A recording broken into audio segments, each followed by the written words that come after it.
And I'm Dietless Living.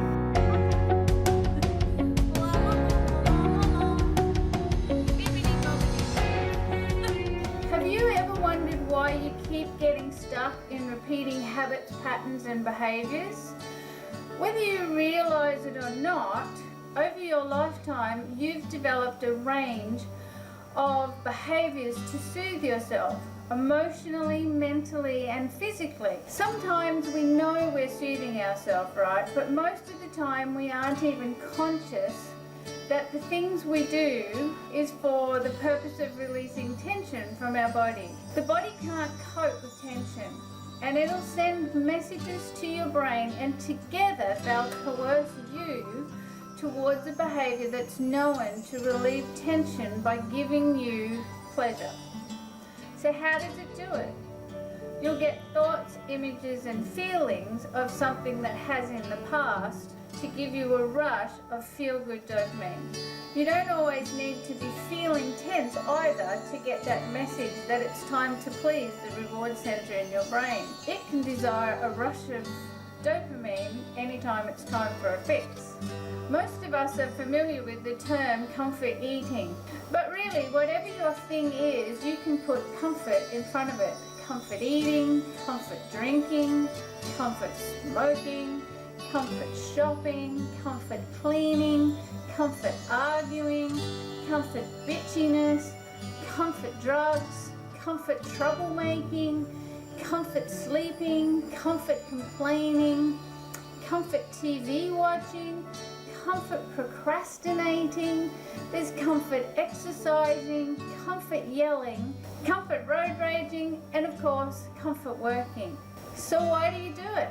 You have an emotion that feels unpleasant, either brought on by external events, people, or your private conversations. Something's happening in the past, present, or future that has you worried. And you have no way to resolve that unpleasant feeling, the sadness, frustration, grief, anxiety, worry, anger. Your thoughts go around and around between feeling the unpleasant feeling, wanting to resolve it, wanting it to stop, but you can't find a way to resolve it and it won't go away.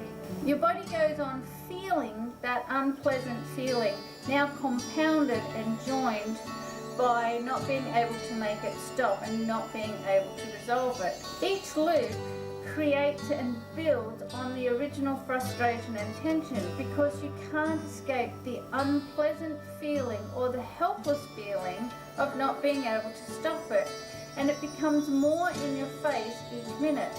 To relieve the tension is essential for you to be able to get out of that endless loop. Long before your brain reaches panic mode, it goes into action. It sends you pictures, images, sounds and sensations that will lead you to the thing it knows will relieve tension. Something it knows has worked in the past. And it'll keep sending you those images and sounds until you do what it wants you to do. And if you're happy doing the thing that it wants you to do, it doesn't take very long. So why does your thing soothe you? 1. You feel comforted because the reward centre in your brain just got a hit and released dopamine. 2. Doing your thing takes your mind off the other thing that was giving you the unpleasant feeling. And 3. While you were busy doing the thing and enjoying your dopamine, you started breathing again. When you're upset, you either default to holding your breath and shallow breathing as a consequence of whatever it is that's upsetting you and putting you into fight and flight mode, or you put yourself into fight and flight mode by holding your breath. Most of our comfort behaviours though put us on a perpetual treadmill. If the thing that comforts you has turned into something that's now a burden to you, then you end up with a little war inside of you.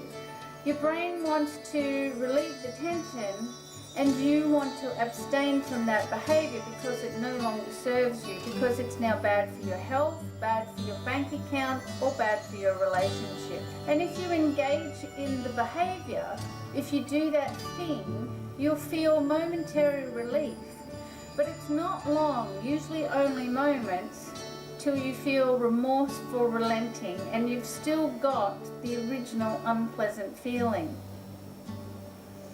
And the cycle begins all over again. The term comfort leaves you thinking that you're taking care of yourself in some way, that you're self-loving or providing yourself with self-care.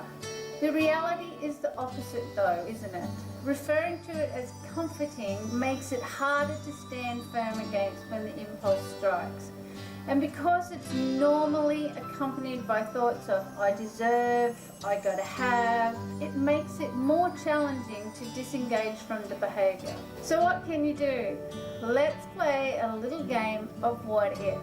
What if you thought of it as what it actually is? What if you acknowledge that it's only an impulse to relieve tension, an impulse that's only a brief bit of relief before it actually adds to the pressure and tension that you're already feeling?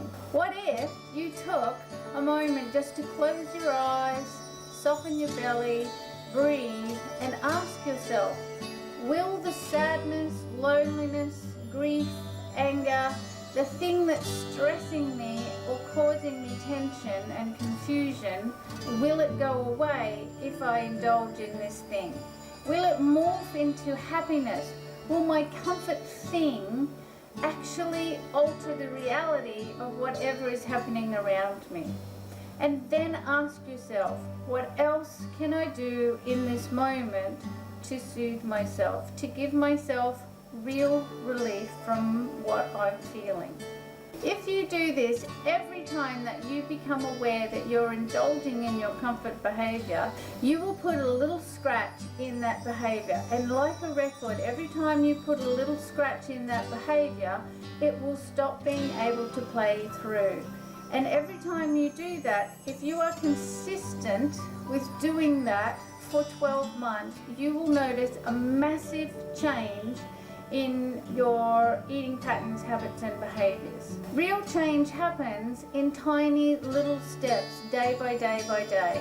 If you like this video, please share it with your friends.